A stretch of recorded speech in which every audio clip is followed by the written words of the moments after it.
You come here tonight perhaps with a quiet question buried in your chest. It is the kind of question that has followed you for years, whispered when you are most alone. Why do I feel so much? Why do the wounds of others cut into me as though they were my own?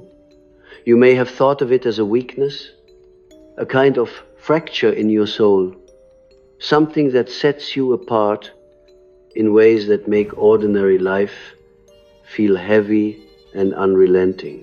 But what if I told you that what you have mistaken for weakness is, in truth, a rare gift, a latent inheritance that only emerges when the fires of suffering burn hot enough to crack open your defenses? What if the very pain that you curse is the midwife of a gift you do not yet know you carry? Empathy is not simply sensitivity. Sensitivity is the receptive surface of the skin, the delicate web of nerves stretched across the body. But empathy goes deeper. It is a secret organ of the soul. It is as though some are born with membranes more porous, as if the threshold between their consciousness and the world's unconscious is thin, translucent, vulnerable to every shadow and every light.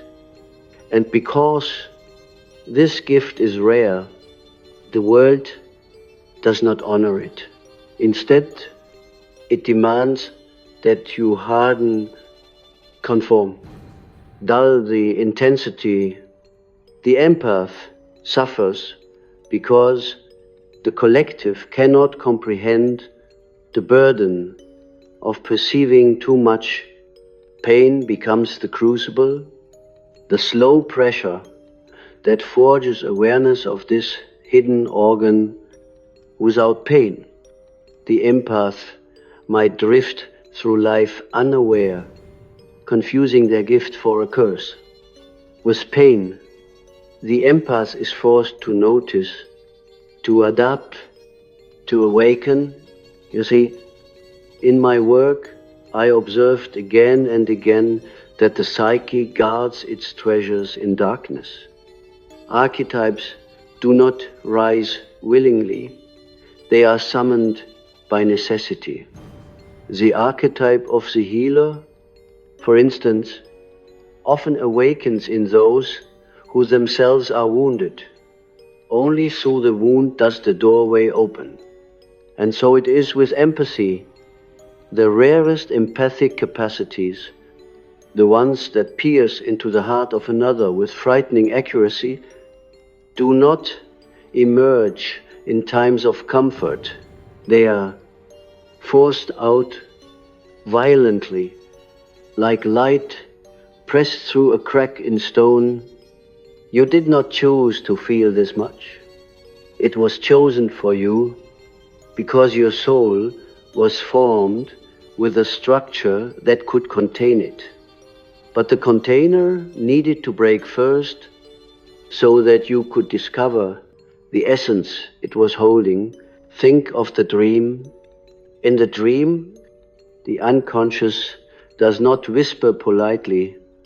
It dramatizes, it exaggerates, it pushes the sleeper to confront what waking consciousness denies. In the same way, the empath's life is often shaped by psychic dramas that feel unbearable betrayals, abandonments, losses that echo louder than for others. These are not punishments but summons. The unconscious is pressing against your boundaries, saying, look deeper, awaken the gift.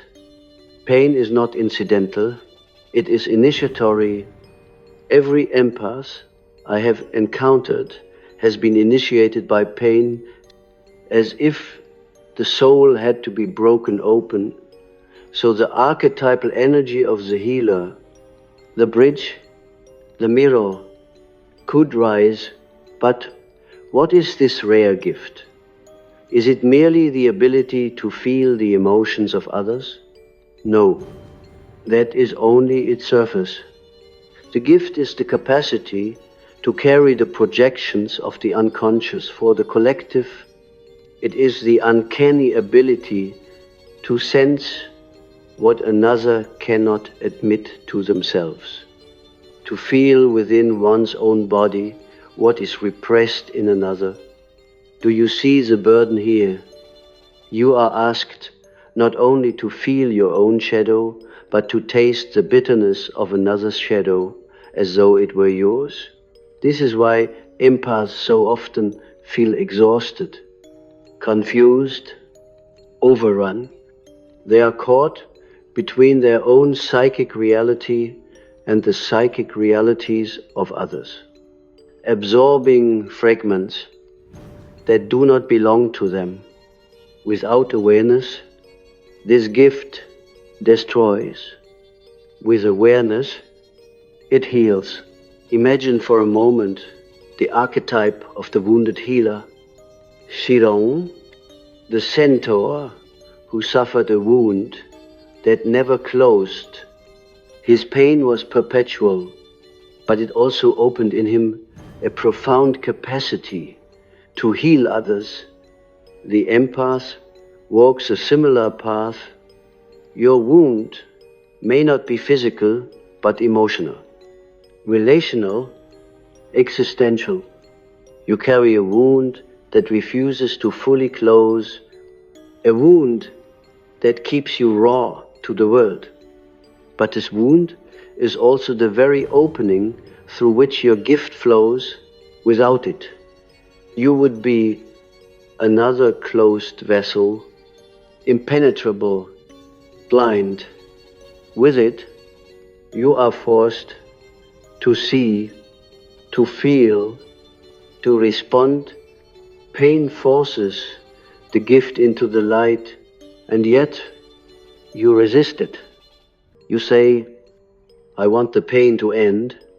I want to stop feeling so much. But to stop feeling would be to amputate the very organ of your soul that carries meaning. The task is not to stop feeling, it is to transmute feeling into wisdom, into art, into presence. Do not think this is easy. Transmutation is alchemical. It demands fire, patience, discipline. It demands that you hold the opposites, your own suffering and the suffering of another, without collapsing into despair.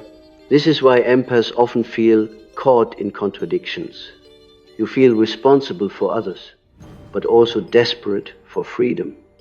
You long for connection, but also for solitude.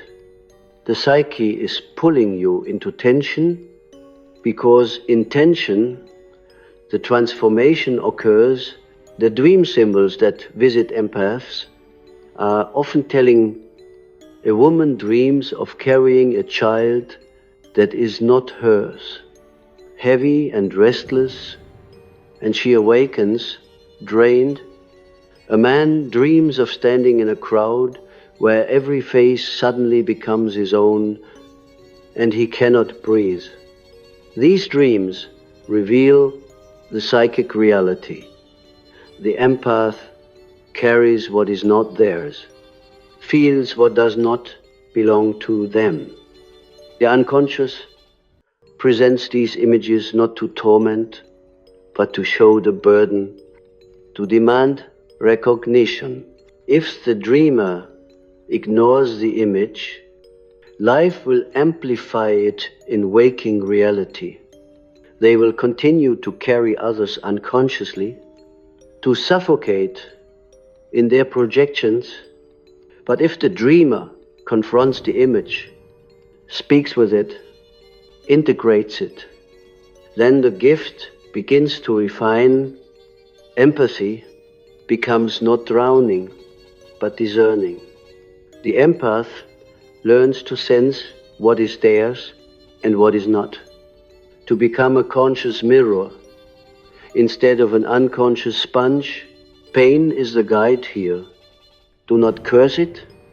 It is the signpost that tells you when you are carrying too much, when you are absorbing what belongs elsewhere.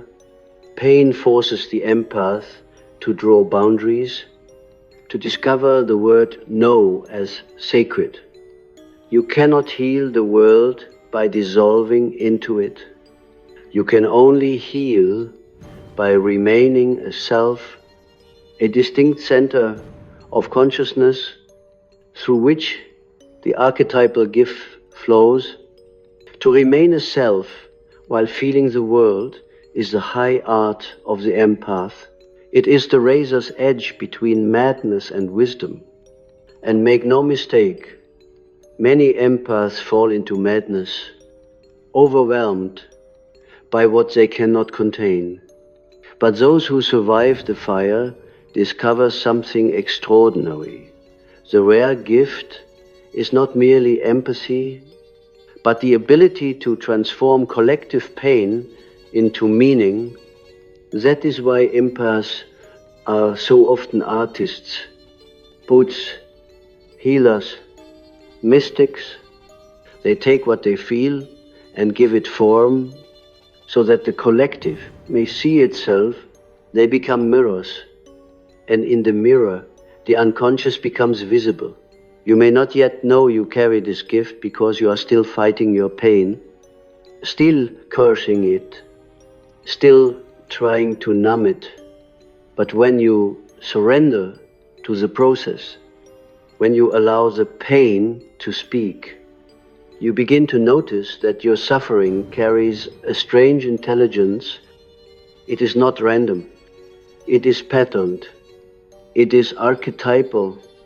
The patterns of betrayal, abandonment, loss, humiliation, they are not unique to you. They are universal. You are carrying not only your story, but the story of countless others. And when you can speak that story, embody it, reflect it, you offer healing not only to yourself, but to all who recognize themselves in you. This is the secret vocation of the empath, to bear the burden of universality in the personal. The collective unconscious always seeks carriers, vessels through which it can become conscious. Empaths are chosen vessels, often unwilling, often resistant, but once chosen, the task cannot be refused without consequence. To reject the gift is to fall into neurosis, to collapse under depression, to become bitter and cynical. To accept the gift is to enter the path of individuation, where your uniqueness becomes the medium through which archetypal truths are revealed. Your pain is not merely your own, it is the key that unlocks the rare gift. Only when pain presses hard enough do you turn inward, searching for meaning, searching for form, searching for God, and in that search, the gift emerges like a flame long hidden. So I say to you tonight, do not despise the suffering that has made you different. It has forced out of you something that ordinary life never would. The empath's gift is rare because it is costly. It costs the comfort of numbness, the illusion of separation. It demands that you feel the interconnectedness of all things in your own body, and it demands that you survive it. But if you do, you carry within you a medicine for the world. You carry the ability to name what others cannot, to heal what others avoid, to reveal what others repress. You become a bearer of shadow and light, a mirror of the collective soul. This is the rare gift And though you may not have wanted it, it wanted you. You may have sensed already that your life seems to orbit around recurring patterns, as if fate itself has written the same script for you over and over. The empath's destiny is not random, it is archetypal. When you feel drawn to people who wound you, when you stay too long in relationships that drain your vitality, when you cannot turn away from those in despair, this is the unconscious attempting to make itself visible through repetition. What you call coincidence is the deeper order of the psyche.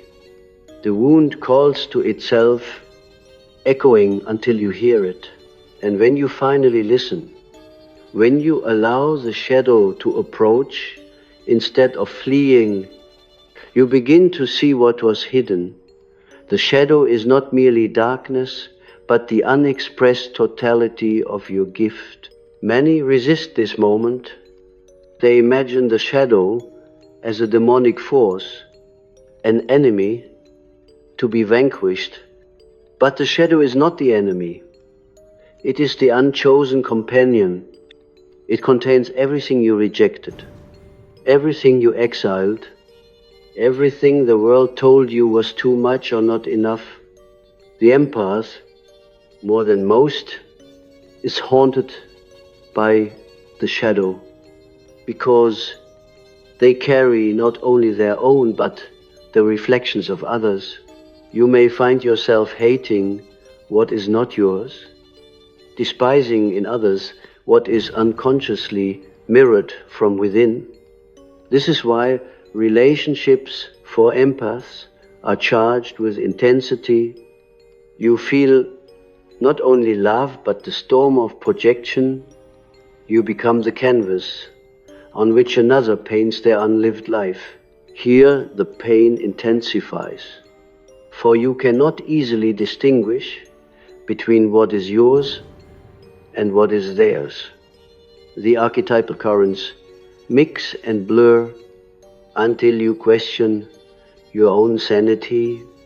But hear me, this confusion is not failure. It is the initiation. Through this fog you are forced to seek clarity, to develop discernment, to know yourself apart from the other. Without this suffering, you would never undertake the heroic labor of individuation. Pain pushes you to separate, to draw the sacred line that declares, this is me, that is you. Without such boundaries, empathy collapses into possession. With them, empathy becomes conscious communion. Consider the alchemist at his furnace. He does not flee the fire, he tends it, regulates it, shapes it. The empath must learn this art, for your inner furnace burns with the emotions of the collective. If you let the fire rage unchecked, you are consumed. If you extinguish it, you lose the power of transformation. But if you learn to regulate it through reflection, solely to the ritual, you can turn suffering into gold. The alchemical process is not metaphor only. It is psychic reality, nigredo. The dark stage is the empath's depression, confusion, despair, albedo. The whitening comes when you begin to see the distinction between self and other, when clarity dawns, rubedo. The reddening is the full embodiment of the gift, the power to carry suffering without being destroyed, to transform it into meaning for the collective. Empaths often dream of water floods, oceans, rainstorms. Water is the symbol of the unconscious, vast and uncontrollable, In these dreams, you may be drowning or swept away, unable to breathe. This is the danger of unrefined empathy. To drown in what is not yours, but some empaths dream of learning to swim, of finding a boat, of walking on water. These images signal a shift. The unconscious is offering you a new relation to its power. You are no longer victim, but participant, no longer overwhelmed, but guided. Pay attention to such dreams. They are maps of your individuation. The rare gift of empathy matures only when you integrate the shadow. Until then, you are at the mercy of others' projections, carrying burdens you do not understand. But once you turn toward your shadow, once you speak to it, once you welcome the rejected parts of yourself, you discover something astonishing.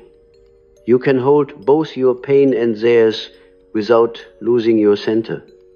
This is the secret strength of the empath, hidden beneath fragility. The very wound that seemed to break you becomes the foundation of your wholeness. But this demands courage. To face your shadow is to encounter your rage, your envy, your selfishness, qualities you thought belonged only to others. Many empaths resist this, preferring to remain the good one, the selfless one. Yet this is a trap, for as long as you deny your shadow, you will attract it in others, again and again, until you learn the narcissist, the manipulator, the abuser, they arrive as shadow carriers, forcing you to confront what you disown. Only when you recognize your own capacity for darkness can you withdraw the projection and claim your strength. Then, and only then, does empathy become a conscious choice rather than an unconscious wound. Pain is the unavoidable tutor in this process. It strips away illusions. It exposes the naivety that says, if I love enough, they will not hurt me. It reveals that love without boundaries is not love, but submission. It teaches that compassion without discernment is self-destruction. This knowledge cannot be learned from books. It must be carved into you by experience. Only then does the rare gift appear, sharp and luminous. The ability to feel deeply without drowning, to love fiercely without losing yourself, to carry the suffering of others without collapsing under its weight. Do you see the paradox? What you feared as your curse becomes your medicine. What you tried to escape becomes your vocation. The empath is not here merely to feel, but to transmute. Your life is the laboratory where suffering is turned into meaning, where the collective unconscious is given form through art, through presence, through healing. You return to the world what you have carried in your own flesh, and the world, though it does not know it, is nourished by your labor. This is why the empath often feels invisible, unrecognized. The work you do is subtle, archetypal, hidden. You are the mirror in which others see themselves, and mirrors are rarely thanked. Yet without mirrors, no one would know their own face. The rare gift is not in receiving recognition, but in being the vessel through which unconscious truths become visible. You may never be applauded for it, but the world is changed by it nonetheless. And so I tell you, When the pain becomes unbearable, when you feel you cannot endure another betrayal, another night of sleepless tears, pause and remember this is the fire that reveals your gift. It is not random, it is not meaningless. It is the crucible in which your soul is being shaped. You are not cursed, you are chosen. You are chosen to carry what others cannot bear, not because you are weak, but because your soul was born with the strength to endure, and though it feels like breaking, it is in truth the making of you. When you look deeply into the role of the empath, you discover that it is not simply about kindness or heightened sensitivity. It is about carrying archetypal forces that belong to humanity itself. Each empath is, in truth, a vessel of the collective unconscious, a mediator between the hidden depths of the psyche and the surface of ordinary life. That is why your life feels heavier than most, why your dreams burn with symbols too large to be personal, why your relationships are flooded with intensities that others cannot understand. You are not only carrying your own story, you are carrying fragments of the human story. This is the mystical role of the empath, to become the living site where the unconscious speaks, and what speaks is not merely personal sorrow, but archetypes, the universal patterns of existence. The mother, the father, the child, the trickster, the wounded healer, these are not just figures from myths, they are structures in your soul, shaping your perception, pulling you into situations that mirror their drama. The empath experiences these more acutely because the boundary between personal and collective is thin. You feel not only the mother archetype as it expresses in your family, but the entire weight of the archetypal mother, nurture and devourer, creator and destroyer. You feel the archetypal shadow not only in your own repression, but in the darkness that belongs to everyone. This is why empaths are often bewildered. They encounter a friend or a lover and suddenly feel an avalanche of emotions that do not belong to the situation. They sense an intensity far greater than the moment. What is happening is archetypal activation. The other person has triggered a symbol, a force larger than both of you. And because you are porous, it flows into you. Pain erupts because your conscious ego cannot easily carry the weight of the archetype. Yet this eruption is not chaos, it is revelation. It is the unconscious demanding recognition. Projection is the mechanism by which the unconscious seeks expression. What you cannot accept in yourself, you see in another. For the empath, projections are magnified. You do not only receive your own projections onto others, you receive theirs onto you. They see in you what they cannot bear in themselves, and you feel it as though it were your own. You become the mirror of their hidden life. This is both terrifying and holy. Terrifying because you are burdened with experiences that are not yours. Holy because you are serving the unconscious as its vessel. But if you do not realize what is happening, you drown in confusion. You think, why am I feeling this? Why am I suffering so much for what is not mine? And the answer is because you are carrying the projections of the archetypes. Here lies the task to learn to recognize projection, to discern what belongs to you and what belongs to the other. Without this skill, you are trapped in endless cycles of suffering. With it, you become conscious, and consciousness transforms everything. When you recognize projection, you withdraw it. You say, this anger is not mine. This despair belongs to them. I will not confuse their shadow with my essence. And when you do this, you free not only yourself but the other.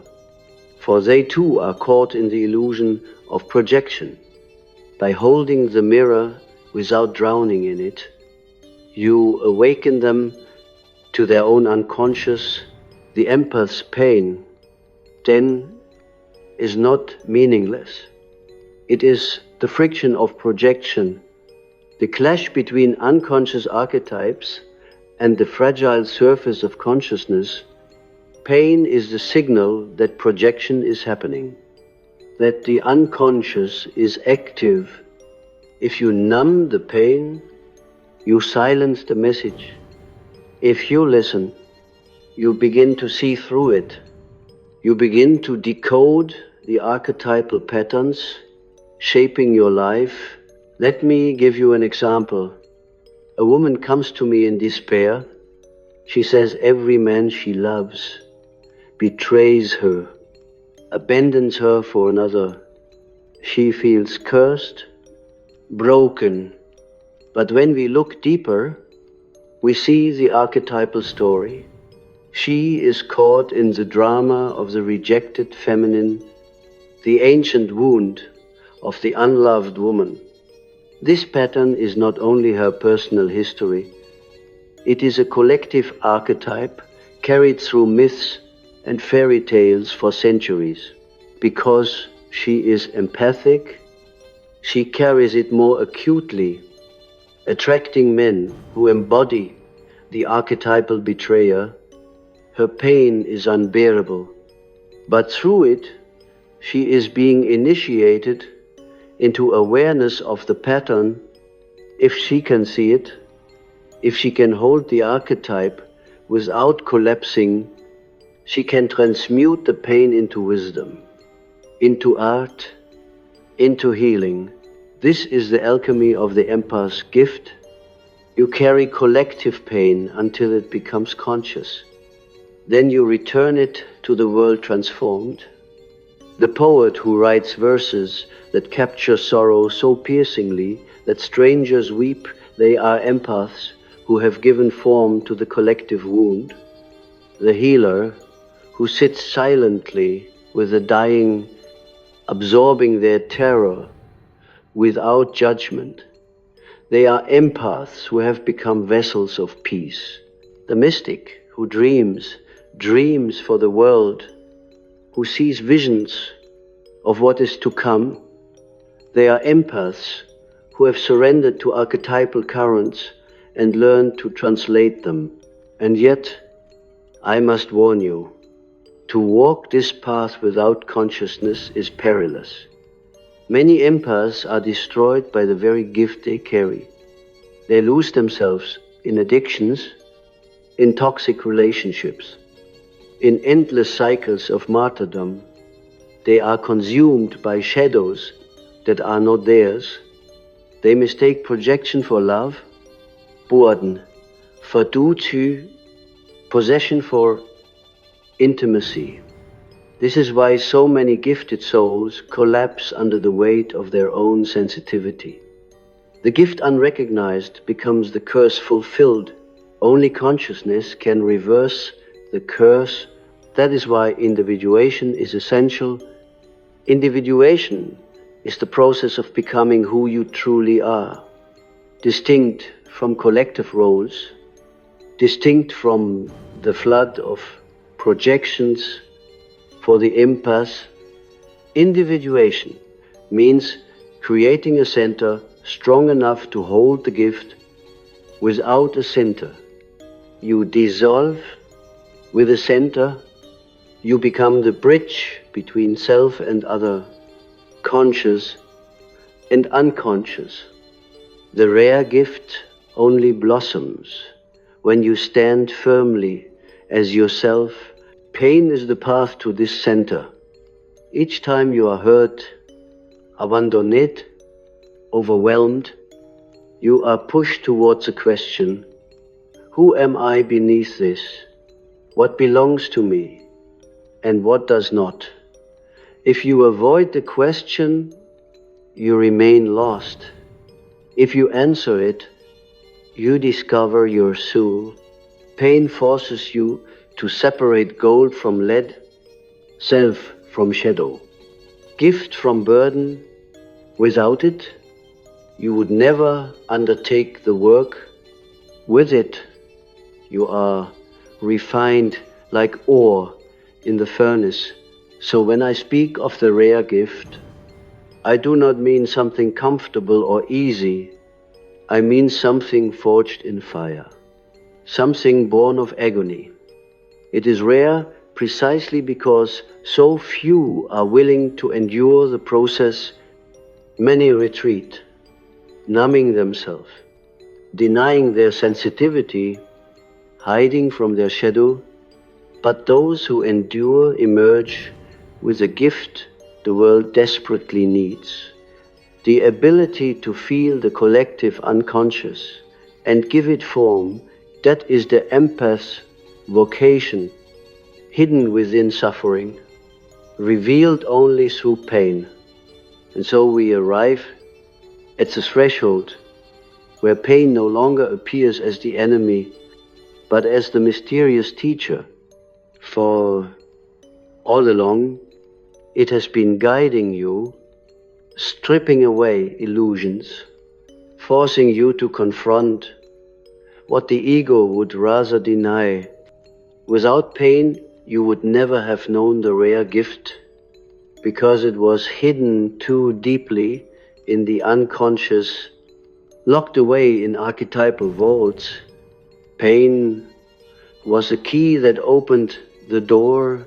Now, as you look back, you can begin to see the secret order of your suffering. Each heartbreak, each betrayal, each sleepless night was not random cruelty, but initiation. You were being prepared for a vocation that transcends ordinary life. The empath path is nothing less than the path of individuation itself.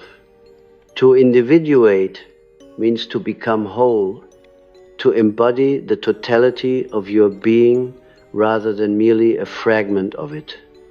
The rare gift is a fragment at first, a raw sensitivity that seems like a wound. Only through the journey of pain does it integrate into wholeness. It is refined by shadow, balanced by boundaries, transformed by meaning. And as you embody it, you discover that your very life is a symbol, a message from the collective unconscious. The way you love, the way you suffer, the way you heal, these are not only personal experiences, but universal dramas playing themselves out through you. To carry this awareness is to live sacramentally. Every encounter becomes archetypal. The friend who betrays you is not only a friend, but also the archetype of Judas, the eternal betrayer. The lover who abandons you is not only a lover, but also the archetype of the wanderer, the restless soul. The parent who wounds you is not only your parent, but also the archetype of the devouring mother or the distant father. When you begin to see life in this way, pain takes on new meaning. It ceases to be senseless suffering and becomes the stage upon which archetypes reveal themselves, and the empath is uniquely capable of seeing this, because your gift opens you to depths most cannot bear. Yet with this vision comes responsibility. If you see archetypes, you cannot remain naive. You cannot play the victim forever. You are called to become conscious, to carry the gift with integrity, to feel without drowning, to mirror without disappearing, to love without erasing yourself. This is the balance. It is precarious, like walking a tightrope stretched between heaven and earth. And yet it is also holy, for in this balance you become what the ancients called a psychopomp, a guide of souls. You are not merely surviving your own life, you are helping others traverse the mysteries of theirs. Think of those who come to you with their wounds. They may not even know why they are drawn to you. They simply sense that you understand, that you carry a depth they cannot explain. They tell you their stories. They leave fragments of their pain with you. And though it exhausts you, it also reveals your vocation. You are the one who can hold what others cannot. You are the one who can see what others refuse. This is the medicine of the empath, not to fix others, not to save them, but to hold the mirror of their soul until they can see themselves. And the mirror is not always gentle. Sometimes it reveals shadows so dark they recoil. Sometimes it shows them their own cruelty, their own fear, their own unlived life. They may hate you for it, resent you, even abandon you. But this too is part of the vocation. You are not here to be loved by all. You are here to be a vessel of consciousness, and consciousness is often unwelcome. Do not mistake rejection for failure. Often it is the sign that you have revealed too much truth too soon. In time, perhaps they will understand, or perhaps not. But either way, the gift has done its work. The transformation of pain into individuation is not a single event, but a lifelong process. Again and again, you will be wounded. Again and again, you will feel too much. And again, you will be asked to choose. Will you collapse or will you transmute? Each time you choose transmutation, the gift grows stronger, sharper, more refined. You become less porous, more discerning. You learn when to say yes and when to say no. You learn that empathy without boundaries is not compassion but self-annihilation. You learn that true healing does not come from rescuing others, but from standing as a conscious presence, a living mirror. And as you mature, something else happens. The pain that once shattered you begins to feel different. It does not disappear, but it no longer dominates you. It becomes woven into your being like scar tissue, sensitive, yes, but also strong. You realize you can carry sorrow without drowning, anger without destruction, love without illusion. You realize that what once felt unbearable is now the very ground of your strength. This is the paradox of the rare gift. It is both wound and medicine, both curse and blessing. Only those who have walked through the fire can carry it. In dreams, this maturity is often symbolized by transformation. You may dream of climbing a mountain after years of wandering a swamp. You may dream of finding a hidden jewel after endless searching You may dream of wings sprouting from your back, allowing you to rise above the flood. These are images of the individuation of the empath. They are the psyche's way of showing you that the gift has ripened, that what was once chaos has become order, what was once suffering has become meaning. And so I tell you, the rare gift you carry is not for you alone. It is for the world. The collective unconscious chooses empaths as its vessels because the world cannot see itself clearly. Most people live on the surface, distracted, numbed, disconnected, but the empath feels what they cannot. The empath carries the weight they deny, and by carrying it, by giving it form, by speaking it, you make the unconscious conscious. You bring light to the hidden places. You become the mirror of the collective soul. This is not an easy calling. It will never make you entirely comfortable, but it will make you whole. So tonight, if you are listening and wondering why your life has been so full of suffering, why you feel so much, why you cannot seem to live like others, let me say this to you. You are not broken.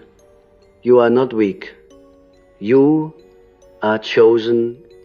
The pain you carry is not punishment.